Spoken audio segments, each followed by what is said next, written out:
খরগোশ আর কচ্ছপের গল্প তো সেই আদিকাল থেকে আমরা সবাই জানি, কিন্তু মজার ব্যাপার হলো এই গল্পের শুধু প্রথম অধ্যায়টাই আমরা জানি। এই গল্পে আরো 3টি অধ্যায় রয়েছে, যা আমরা অনেকেই জানি, আবার অনেকেই জানি না। প্রথম অধ্যায়ে খরগোশ ঘুমিয়ে পড়ে এবং দৌড় প্রতিযোগিতায় হেরে যায়, কচ্ছপ জিতে যায়।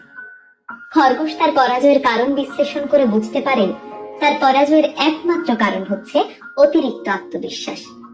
অর্থাৎ অতিরিক্ত আত্মবিশ্বাস কারোর জন্যই ভালো না। আর কচ্ছপ বুঝতে পারে সৎভাবে লেগে থাকলে সফলতা আসবে। দ্বিতীয় অধ্যায়ে খরগোশ হেরে যাবার পর আবার কচ্ছপকে দৌড় প্রতিযোগিতার জন্য চ্যালেঞ্জ করে। কচ্ছপও রাজি হয়। এইবার আর খরগোশ ঘুমিয়ে পড়ে না, বরং দৌড়ের শেষ সীমানা পর্যন্ত দৌড়ায় এবং বিজয়ী হয়। এবার খরগোশ বুঝতে পারে মনোযোগ দিয়ে নিজের সর্বোচ্চ সামর্থ্য দিয়ে